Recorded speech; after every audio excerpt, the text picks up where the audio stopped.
It's Sunday morning, and every decent man and woman is listening to Test Miles with Nick Miles on FM News 101 KXL. Buckle in. Sunday morning, time to talk cars for the next 60 minutes on your weekly automotive experience. I'm Nick Miles, and you are listening to America's automotive radio show, Test Miles. Locally created, nationally celebrated, this morning's team of misfits, rapscallions, ne'er-do-wells, and junior interns, Zhenya the intern, Sean Walker, and Oli the Viking Volvo seller, all in the studio this morning. Let's start off the show this morning by talking about cars that we have been test driving over this week. I have a new love child in my life. It is the BMW X4. Now, I heard a lot of criticism when BMW came up with their X4. A lot of people saying it was very small, it was tight, there wasn't enough space. You're all wrong.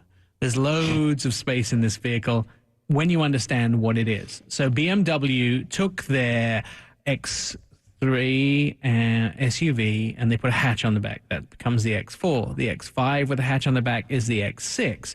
So it's really just the SUV with a version of the vehicle that has a hatch on the back. I'm European. I love hatches. Not many Americans like station wagons and hatches. I just find them useful, coupe-ish, and very utility type vehicles. There's easier to get things in and out. My dog had surgery this week, put the back seats down, put a blanket in the back, laid her in the back, drove her home. Couldn't have put her in the trunk. That wouldn't have been right if it was a sedan. But no, the X4, my favorite car. So what is it? It's BMW's four-door SUV coupe. It has distinctive styling, very wide, powerful, fuel-efficient, comfortable, very, very solid construction. The back seats have been criticized for being small, but if I wanted a lot more backseat, I'd be buying the X6. Limited visibility out the back. That is true. Like in any coupe, it's hard to see out of the back. Turbocharged 2-liter, 4-cylinder, 3.0 turbocharged 6-cylinder is available in the vehicle. 240 horsepower out of that 4 and 300 out of the 6.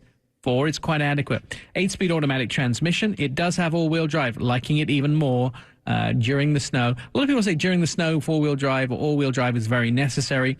Sean and I spent the week in Montreal last week. Was it last week? The week before last. Yeah, last week, or a week and a half ago. And we did snow driving. And people were like, you have to have an all-wheel drive vehicle in snow driving. Not only is the all-wheel drive vehicle great in the snow, but they're actually great all year round, just driving. They handle a lot better. The Ferrari FF, a great example of that. Handles much better in the turns, sticks to the road, nice tight corners, just because of the all-wheel, partly because of the all-wheel drive system. Let's talk about fuel economy in the BMW X4. I was getting about 25 miles a gallon out of it. It tops out at 28 on the highway for the 4-liter, and it's about 27 on the highway for the 3-liter. Its competition, really hard to find out what its competition is, but the Toyota Venza is really the only competition, although that's not one. The Acura ZDX, which I think evaporated last year, they don't make it anymore. That was competition to this vehicle too, although they're a little bigger.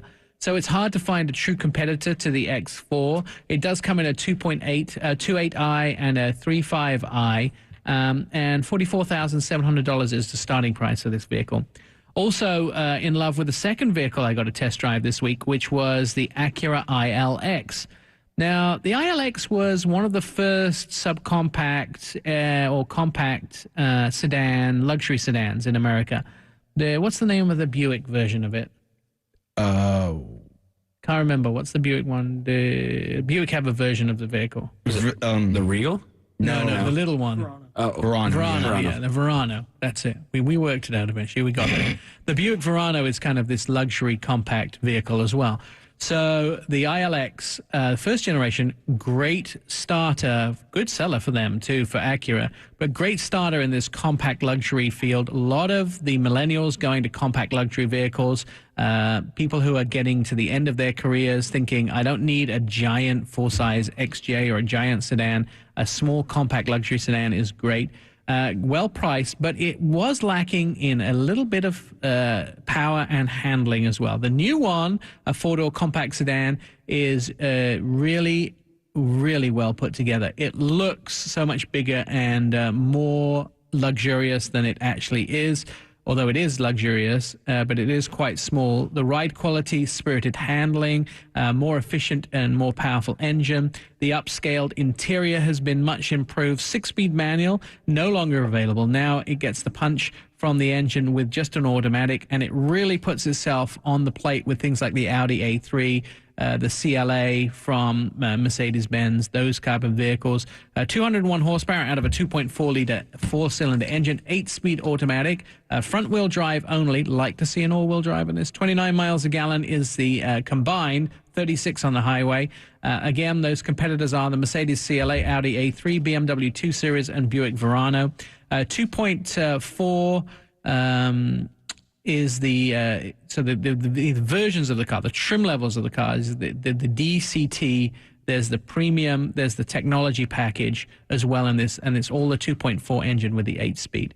All right, starting price $27,900. Sean, what have you been driving this week? I was driving a big house. No, I was driving the 2015 Cadillac Escalade Platinum, and it like I said, it's a house. It sits up there. 7-passenger, full-size SUV, luxury SUV. Some of the good things about this car is it has remote start, so these chilly mornings that we've had warm the car up before we even get in the vehicle, and we'll be talking about that even later in the show. Suede interior. This is the first full-size luxury SUV to have center airbags, which includes if you get in a wreck, an airbag will pop out of the front seat so that you don't hit heads with whoever's sitting up front with you. Yeah, I don't like to hit heads with the person sitting next to me. I mean, it's a nice safety feature. Has a 6.2-liter V8, 420 horsepower, 460 pounds-feet of torque, can tow up to 8,000 pounds, 8-speed auto, 4-wheel drive. The only competition, I mean, it goes up against like the Mercedes GL, Infiniti GX, or QX80, and Lincoln Navigator, but I don't think those guys even compete with this vehicle. What? You're missing one. Well, Land Rover. Range Rover. Range Rover, yeah, but that's a total different category. It doesn't have a third row. Well, the Range Rover, the full-size Range Rover does. Oh, it does now? Sorry, haven't been in one for... Full-size does. But still, I think those are two different categories, where the Cadillac's more luxury, kind of limousine style, and the Rovers, you're going to go off-roading and take anything on. Now, can you drive it with both hands, or do you have to just have your left hand on it and then leaning to your right? That's a hard question. Can you have both hands on the steering wheel, or just the funny one? thing is, as I was driving this vehicle, I had to have it on the hip-hop stations all the time. Sure. I don't think I could. I had it on any other station but hip-hop. You're disgusting. I am. But, you know, some of the tech in it's the 4G LTE Wi-Fi, has 3 Blu-ray screens in the vehicle. Their Q system, which you can change your whole navigation sit up, and customize it to you like it. You can choose the graphics package, right? Yeah, and display things how you really like. It also has magnetic ride control, which goes after the road and makes sure that you're floating on air, basically. It analyzes the road 1,000 times a second. Adjusts the ride feel. Yeah. The starting price for the Platinum is $91,875. The one I was test driving is $94,585, which comes to, it's a house. You could buy a 3-bedroom, 4-bedroom house in Texas for that price. Would you have, my question is, would you buy this or the Range Rover? Because they're about the same price. It just depends. Like, I really... After driving this vehicle for a week, I fell in love with it. It was a nice ride. I mean, the only down, like I have 2 ups and 1 down for it. My ups are nice ride, and I love the vibrating seats that for your blind spot will tell you if you're venturing over into a lane, it gives you a little vibrating pulse in the seat instead of giving you an annoying beep. That's why you were swerving in our lanes when I saw you this week. I like my butt getting vibrated. The one down for it is they have like the 360 camera, and the camera quality on them is kind of poor.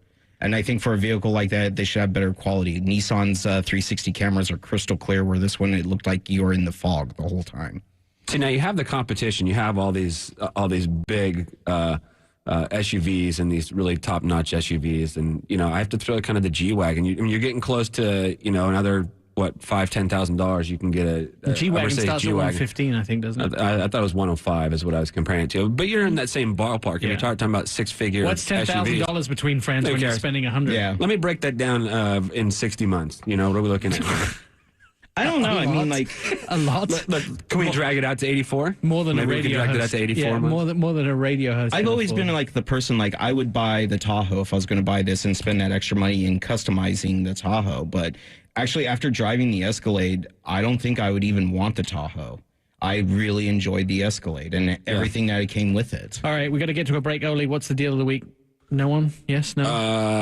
I don't have one. You don't? No, we'll be Nothing back good? next week with some really hot new ones. deal of the week Yeah, we features, actually have but a new sponsor for deal of the week. So. everything I have is a deal of the week. Yeah. I'll go to DLR Nordic and get the deal from Oli and ask for the Oli discount as well. That's right. You're listening to Test Miles and FM News 101 KXL. I'm Nick Miles. When we come back, we're going to talk about coffee and very, very smart cars. In Cars and Coffee, Portland's own display of what we own in the city. That's next when Test Miles continues. I'm Nick Miles.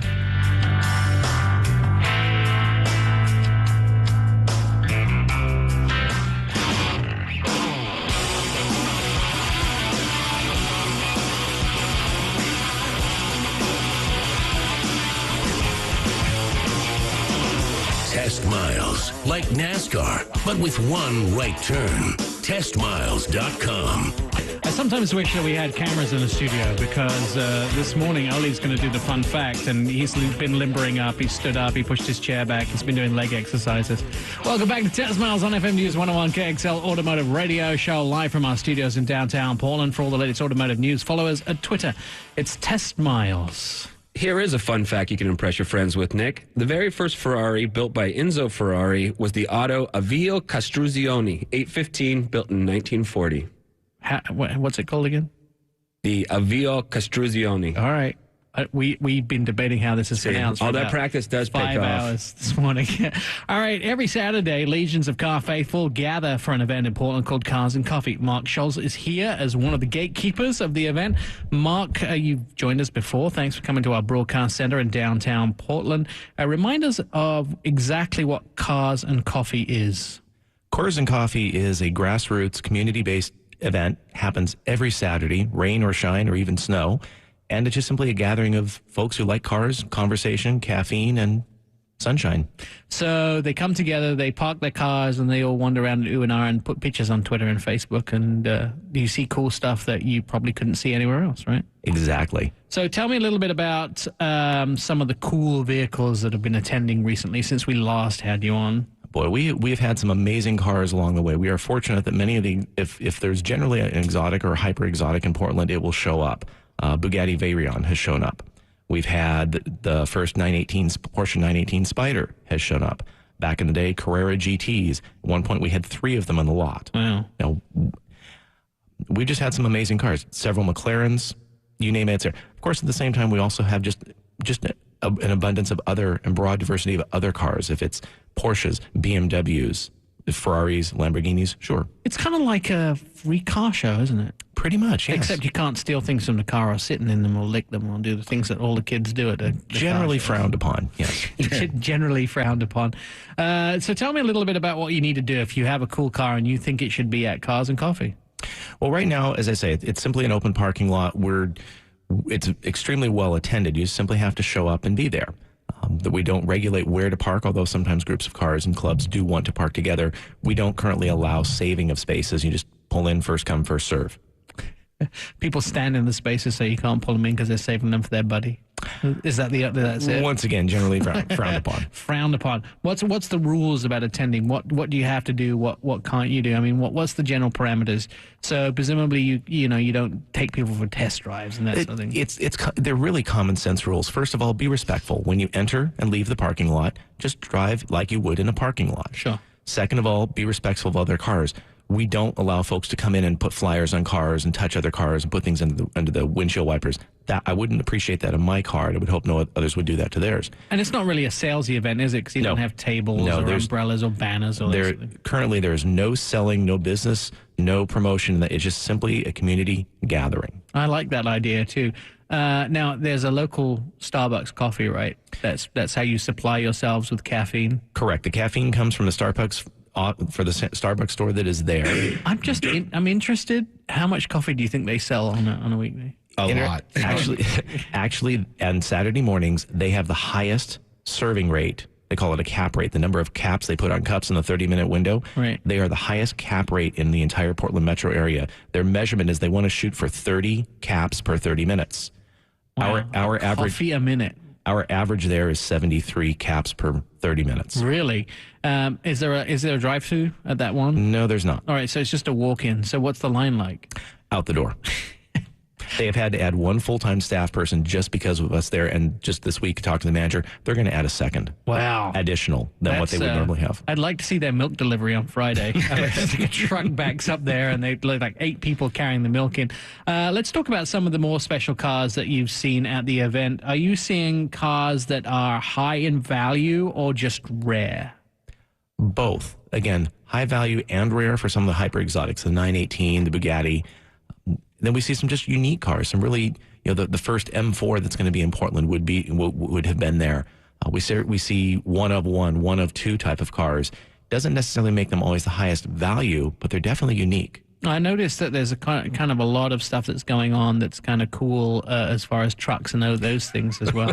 There's a lot of all right, team's got some questions. Jenya, what's your question? My question is, what is the highest number of cars that were there in one day? That would, we believe, have been yesterday. We were probably somewhere around 350 cars. All right, Oli. Is there a lot of cool Volvos there?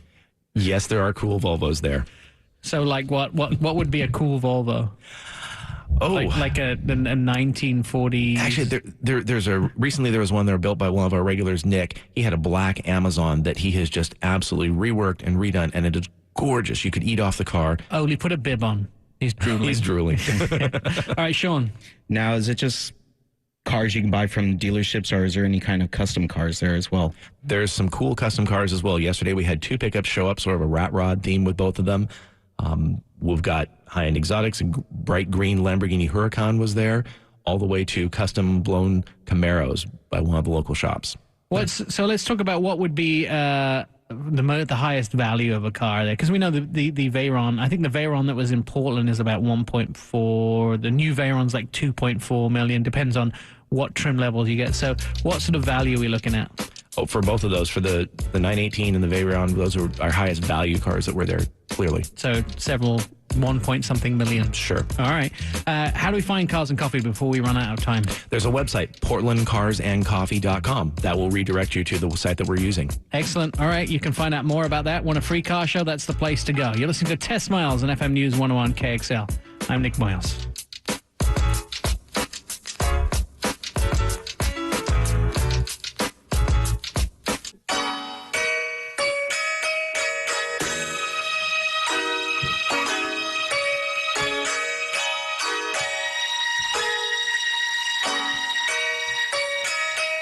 Favorite us, tweet us, friend us, love us, all at testmiles.com.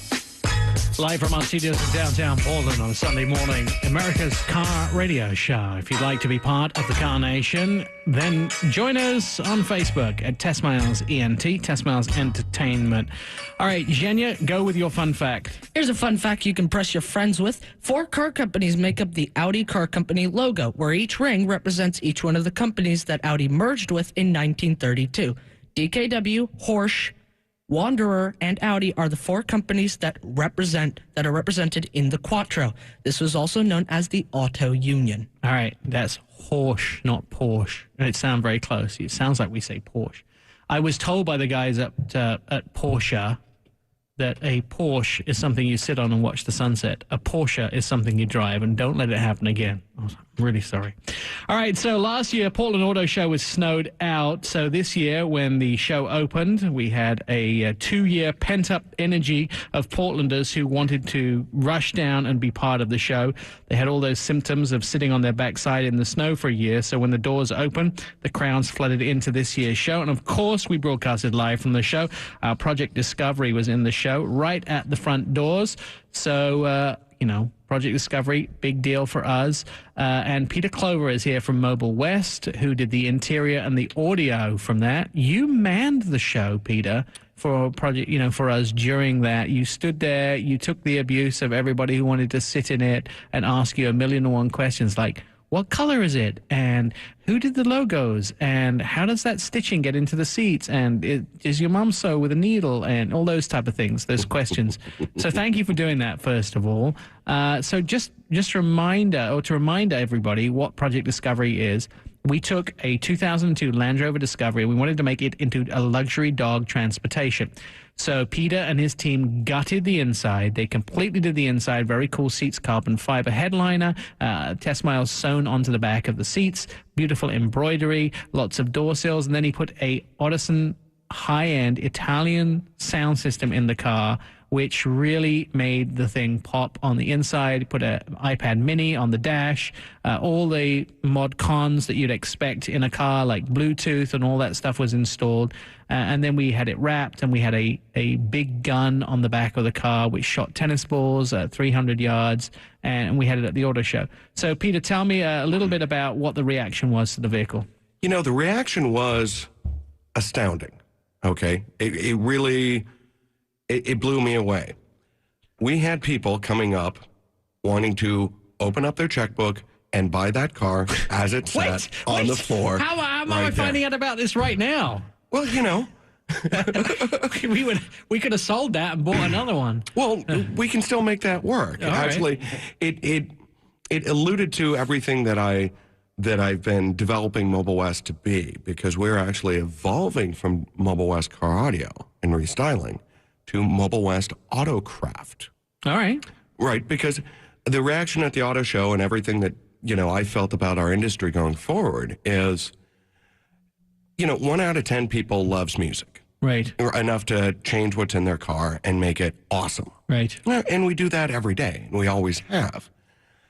The reaction from being able to personalize your car, be able to, you know, update the look, update the feel, change your interaction with the car that you already own, right,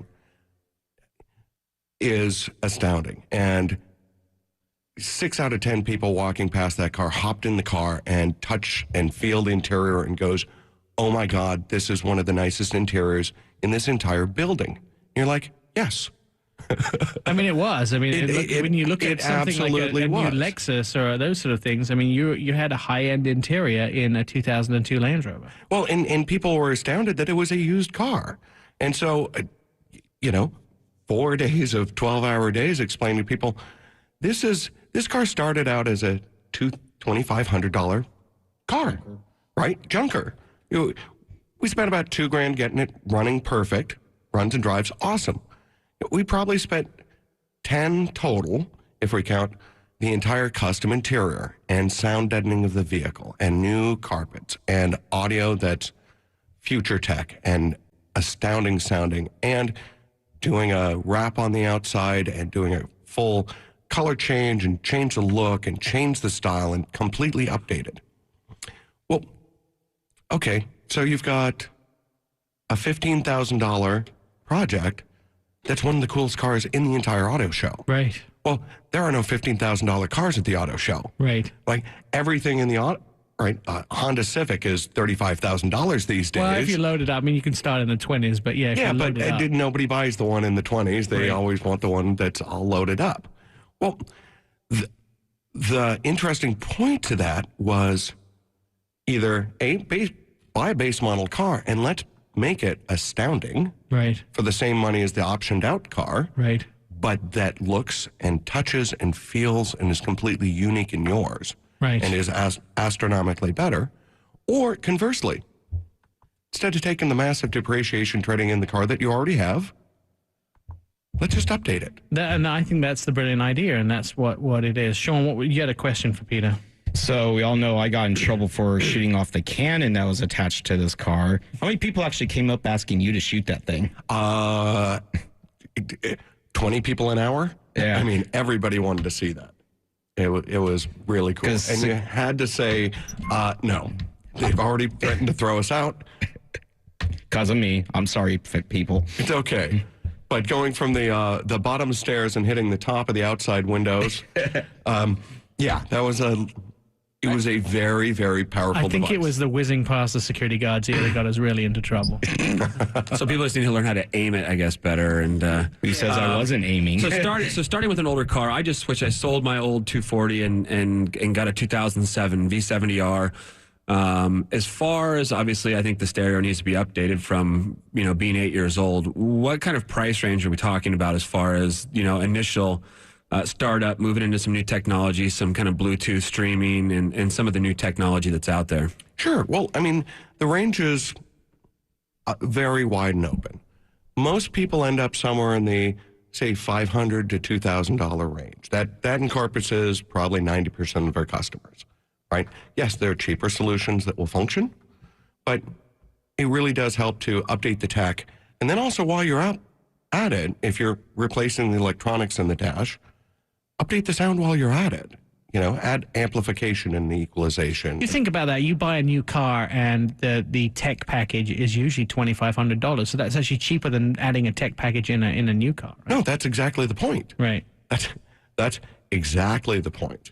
And when you actually sit and touch and feel and listen to a car that you've done a $2,000 project to, people are astounded. They're like, this is so much better than what I even thought you were talking about. And you're like, yes, exactly. We like to make it awesome.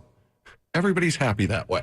Genya. What was the most asked question about Project Discovery? Probably the most asked question is, how much does it cost to do this to my car? All right. I mean, absolutely. So we knew when we started this that we were going to get that sort of question once we did it. The big question is now we have to come up with some ideas of what we do next. We're hoping that we could convince the Grimm guys to let us do something with them. In the future, we're going to get our team together again and do some brainstorming, because I know you'll have some ideas, Peter. Oh, absolutely.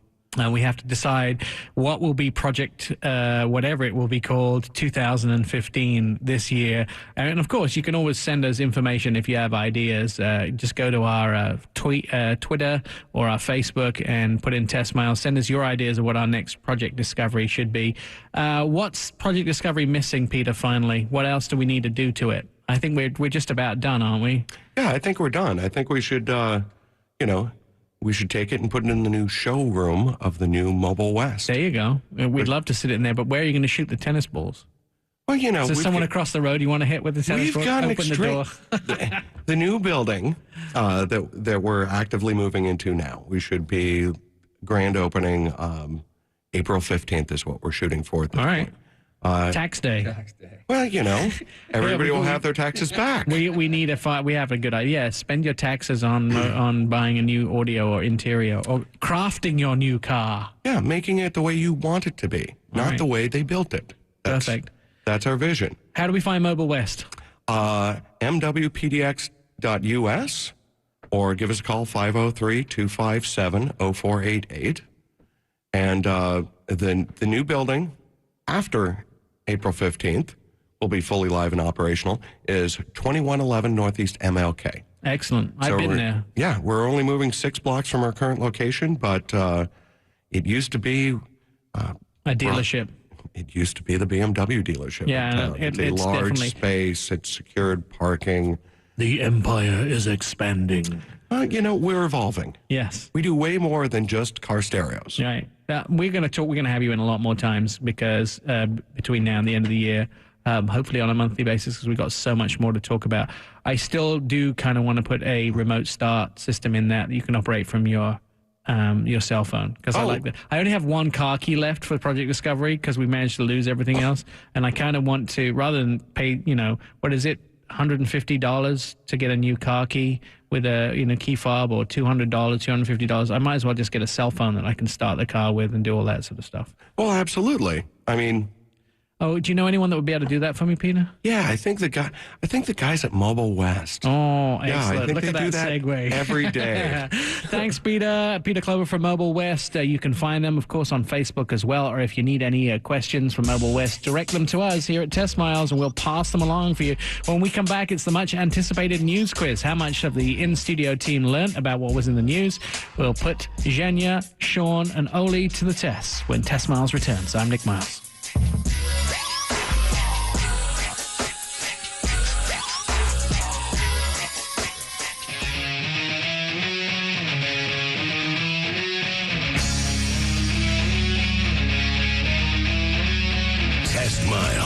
like NASCAR, but with one right turn. TestMiles.com. Would you like to keep informed all week long about what's going on in the automotive world? Join us at Twitter. It's TestMiles or at TestMiles.com. Here's a fun fact to impress your friends. The Dodge Caravan was one of the first modern minivans to ever be built and has been Dodge's best-selling vehicle since. Wow. The Caravan. There's a shout out to Brad who couldn't make it. A shout out to Brad and his minivan-loving clan. This is the part of the show when we like to see how knowledgeable our in-studio team has been in this week's car industry, which means we will have our news quiz. So has everybody got their buzzers ready? Yes. We have? Yes. You want to test them? Let's test them. Let Zhenya, buzzer. Oli? That was me too. Oh, you together? Yeah. And Sean? Oh. What? It's a good thing we tested them. There it works. All right, there we go. Zhenya, are you kicking the table? Yes. I can hear it from here. All right, who will be building their newest engine in Cleveland? Sean. That's going to be Ford. They're planning on making over 4 million EcoBoost engines, with the Mustang needing now an EcoBoost engine. They're going to invest $200 million into Cleveland and add 450 new jobs. Excellent point for Sean. Does GM have enough money to battle who? Oli? I guess that's still to be seen. They're going to be battling a lot of companies that are coming up with a lot of new technology between Apple, Google. You have Tesla.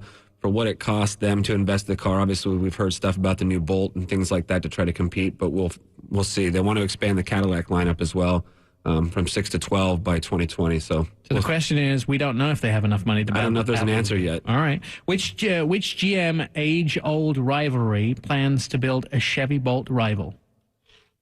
Oh, that's me. Sean. Ford's actually trying to compete with them because they're hearing about all the hype with the new Bolt, not the Volt, but the Bolt. And Ford wants to come out with a competitor with that. All right. Which sports manufacturer is planning on making an SUV?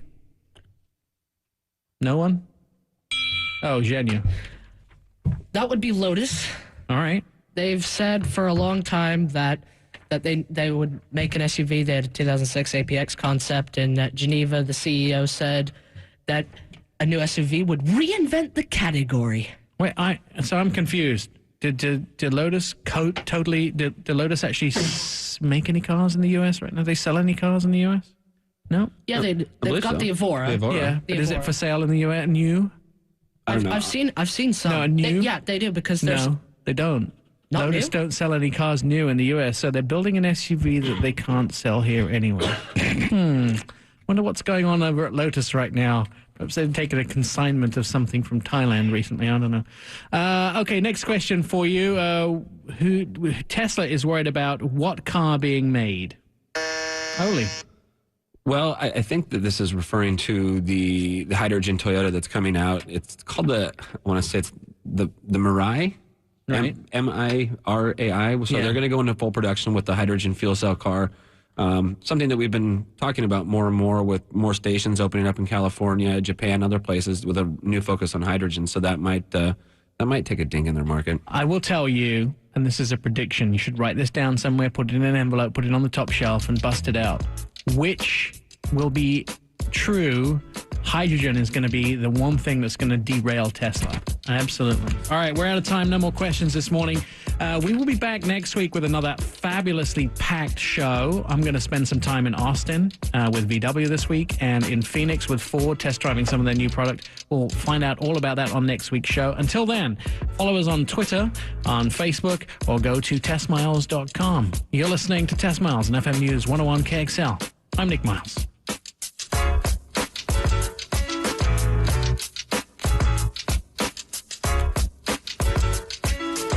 Throw it in neutral and coast in with testmiles.com.